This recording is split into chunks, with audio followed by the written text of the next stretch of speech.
Hello everyone, welcome back to another episode of r/JustNoMil. In today's episode, my son is your children's father and there's nothing you can do about that. I'm frustrated right now.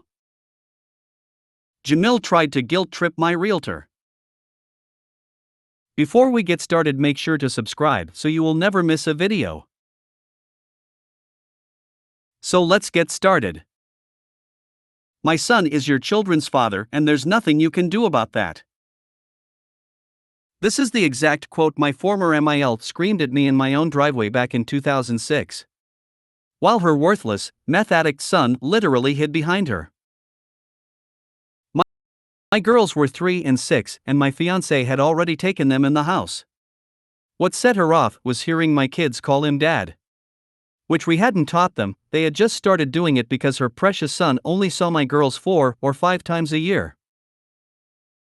So here I have this garbage human that literally had his mommy fighting his battles, who didn't answer his phone when I called, didn't work or pay child support, and didn't even know our youngest daughter's birthday or how to spell our oldest child's middle name. And then I have this fiancé, this sweet, kind-hearted man who fell in love with me and my girls, who said to me when he proposed, "Those girls deserve a dad and I want to be it." This guy wanted the job, so why should I be dealing with this fool and his jackass mother anymore? I replied to her, "Nothing I can do about it, huh? I guess we'll see about that." That was the last time she saw my kids. I never called her son again and I stopped answering her phone calls. It's amazing how quickly he disappeared when I stopped forcing him to do his job.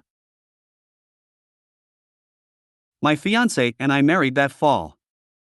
We filed adoption papers after Christmas. My ex didn't contest it. He didn't show up to court. His mother showed up on my doorstep on Easter, but my husband told her to take a hike. My children are 20 and 17 now. They don't know my ex. In 14 years, they have not seen or heard from him. No phone calls or birthday cards. No social media requests. If he walked by them on the street, he would just be any other guy to them. He's been completely erased from my children's lives. He does not exist to them. He is not their father. So yeah, I guess there was something I could do about it. He may have been their father, boy, but he wasn't their daddy. Didn't think I would get to quote Yondu one day. As cheeseball as that movie is, I cry at that scene every time. I wish I could give you all the upvotes.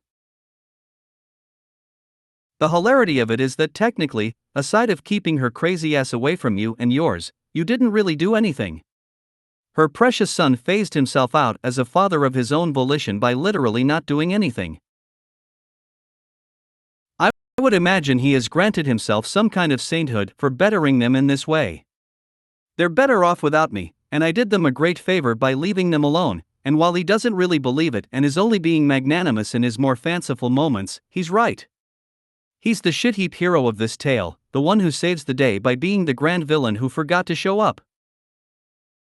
Something like this happened with me being the child in the situation. I'm in my 20s and the man contacted my mother to remind her that his youngest daughter's birthday was coming up for me to contact her. I don't particularly care about her, as I have tried to reach out to her and have a relationship, but when it's only a one-way street and she sorta backstabbed me, so I could care less. This man who was abusive to both me and my mom, who last time I talked to him he congratulated me for my 13th birthday when I was almost 18, even when my birthday is so easy to remember, and has never paid for anything for me in his life, still has the audacity to try to call himself my father.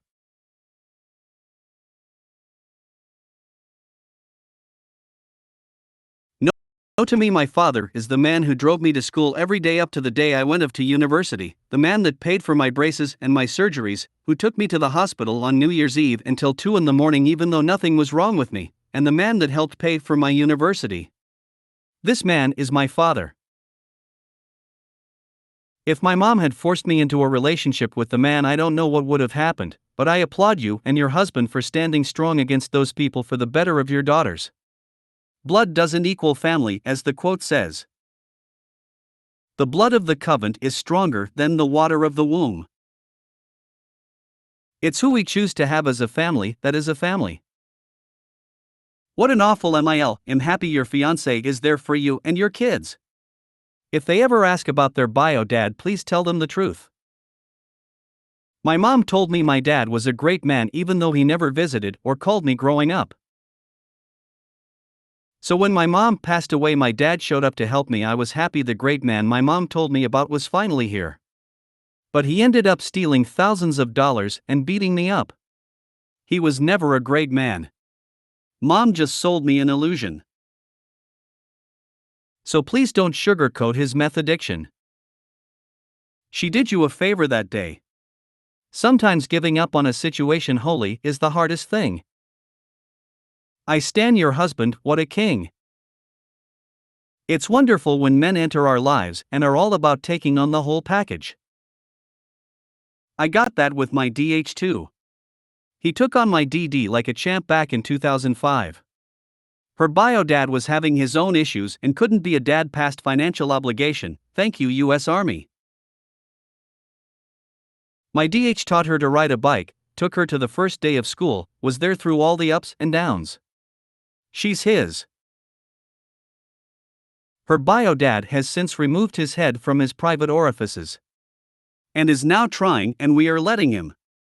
She's 20 and it's her decision to let him back in. But she promised DH that he is her daddy. She knows who was there for her. But I told her if the stars align, then maybe she will be doubly blessed. My ex is showing glimmers of the man who was my best friend in high school, and I hope that we can finally get that back one day. It's a long drawn-out 15-year situation. I'm happy that there are men out there like your DH and mine who had no obligation whatsoever to take on another man's responsibility and still stepped up to the plate. It's always sad when something like this happens. I mean, if the MIL had just tried being nice and kind about wanting to know her grandkids, you might have let her. Instead, she yelled and tried to force contact. Those kids didn't need someone like that in their lives. Tell her that although he did the plowing, the crops belong to the field. This is actually a fantastic saying. Hilarious, but fantastic. Ha! New quote for me, as I've never heard this before. Thanks. I'm frustrated right now. I, 23F, lost my husband, 23M, to cancer, and I also found out recently that I'm pregnant. I was beyond shocked because my husband and I tried before he got sick and were unsuccessful. This really stresses me out along with all the other things I have to deal with, and I never imagined myself being a single mom, but here I am. The problem is no one believes it's my husband's child because he was so sick when he died, but I can assure you I've never cheated. He battled cancer for a year before passing, and I never left his side. Those on my in-laws' side are skeptical because chemo should have made it impossible, and my sale went as far as sending me articles about chemo and infertility. I thought my family was there for me until they started saying it was okay if I cheated because of the situation I was in. I felt like ripping my hair out because my virtue is more important than the fact that my life is falling apart. Now my in-laws are demanding a DNA test, but I told them to screw off, but my friends are agreeing that I should do one to quiet everyone, but I don't have the energy to care. My husband left me a plot of land with a nice little home next to his parents, and I plan to sell it and move away, but they are saying I'm using it as an excuse to conceal my unfaithfulness. I know in the future my child may want to know his family, but I feel insulted that they asked for a DNA test. Please talk to an attorney before doing a DNA test. If you do a DNA test, it'd feel great to prove them wrong. But you'd be setting yourself up for potential issues with grandparents' rights and loads of drama if you choose to limit your child's contact with them. You're enduring so much. I hope you find peace and stability in your new normal. Depending on the state, they might come after visitation rights, especially since their own baby is gone. I'm so sorry for your loss. Please lawyer up, at least get a consult about grandparents' rights where you are. In some cases, The death of a spouse can work against you if they want to demand access to your child later on. Cover your bases now. This carrot, please check your local legislations and get a lawyer before doing anything. You do not want them taking the baby away from you or demanding visitation. Get a DNA test. Sell the plot. Staple the DNA results to their door and be gone. They can live with the guilt for the rest of time. Sorry for your loss. Dear OP, personally I would be consulting a family lawyer and get a letter drawn up. Protect yourself from what will be a whole world of pain when they realize that this is your husband's child and they will want access as this is all that is left of him. Once you know where you stand, you can tell them that any person who wants to see the DNA results will get them, but they will also be getting a lifetime of being shut out of your life. You right now and your health is all that is important, and the additional stress is not needed, and anyone telling you that you should understand where they are coming from etc. can walk themselves out. Anyone who isn't supporting can walk themselves out, and any of your family who is stupid enough to question you instead of celebrating with you can walk themselves out. Sending you much love. Do the DNA test to ensure SS survivor benefits and any public assistance proof. You may need to ensure that there's no father to go after for child support, if you qualify for that sort of thing. The DNA test can also be used as proof to the doubters that they have no standing in you or your child's lives. Cut them out now. Block them from all social media and telecommunications. Keep one email for them or direct them to an attorney. I agree that selling your home/land is best. Move away and start over. Good luck. I'm sorry for your loss. Don't get the DNA test. If they don't think it's their grandchild, they can't sue for grandparents' rights. Move closer to people who support you. Never speak to them again. You should do a DNA test, not for them but to secure benefits for that child and any inheritance the dumpster fire of a family leaves behind. But I agree, they suck. Move far enough away that you never have to see them. Do it for you. Don't even bother sharing the results with them. Move far away and create the best life you can for yourself and your child. I'm so sorry. My husband died and I was broken for a while.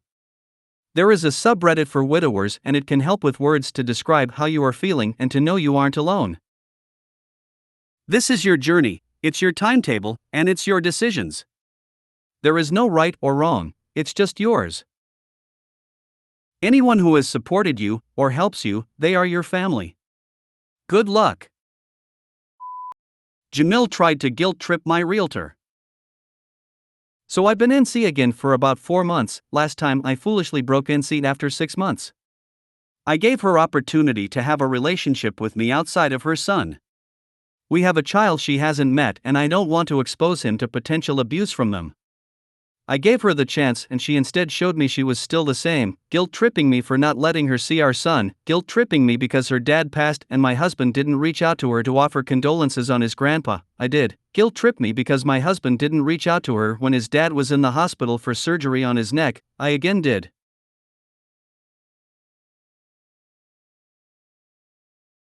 She asked if we could get together so she can see us and meet our son. I said no, that JNFIL needed to work on his relationship with my husband first, apologize and mean it, that we wanted them both to get therapy for their behaviors and for Phil's alcoholism. We wanted them to improve on themselves so they won't treat our son how they've treated us. Jamil got offended and started blaming me, that I was controlling my husband, I'm toxic, narcissistic, lazy, my husband has to do everything, I don't cook or clean, etc., which is all news to me because my house sure is clean for someone who apparently doesn't do anything lol, and I guess my 18-month must never get hungry since I apparently also don't cook or do anything XD. Anyways, went NC again and it's been 3 months so far. But we're now trying to move and my realtor is a mutual friend of my JNMIL. I asked my realtor before and gave her the option to work with us again, but that we didn't want any of our personal life information to get back to JNMIL. She said there would be no conflict of interest, that she would be more than happy to work with us and that legally she can't provide any information to JustNoMil anyway. We've known the realtor for years and trust her, just didn't want to put her in an uncomfortable position. We're having an open house and I was concerned about JustNoMil coming to look at our place while we were gone for some creepy satisfaction of seeing inside out being in son's room. So I brought it up to my realtor and she said, "Don't worry, if someone whom I know is there but not actually interested in buying your place I will not let them inside." Then proceeds to tell me that a couple weeks ago when realtor posted our listing on her social media, that JustNoMil saw it and messaged realtor about it, saying she had been crying for 2 days about it, that she was hurt because realtor should have asked JustNoMil for her permission to work with us again XD. JustNoMil also then asked realtor information about us, like where we're moving to, how we are, etc., but realtor told her, "I can't tell you anything." Then JustNoMil stopped talking to her since then. I think MIL just lost one shiny spine friend. I used to be a realtor. An agent's integrity is paramount to their reputation and livelihood. Clearly more important than your MIL. My sister is a realtor and pulled some shenanigans while working with another realtor trying to make her look bad. My sister's bosses were less than thrilled and had a serious talk with her. Not sure what may have happened after that. She expects random mutual friend to ask her permission to conduct business? Should they clear all clients through MIL just in case she has a grudge? Congratulations for having a realtor with a strong sense of ethics. OMG. This woman was supposed to ask permission before working with MIL's adult son and DIL. That's a new one, and we've seen pretty much all kinds of crazy. Glad that she is a professional and upholding her duties. Be careful, my mother-in-law went through our realtor's receptionist to get information. At least in my state, real estate agents caught violating rules get written about in the association's magazine. A whole wall of shame in the backmost pages. If you made it to the end of the video, thanks for watching. Don't forget to like, subscribe and share, and we will see you in the next video.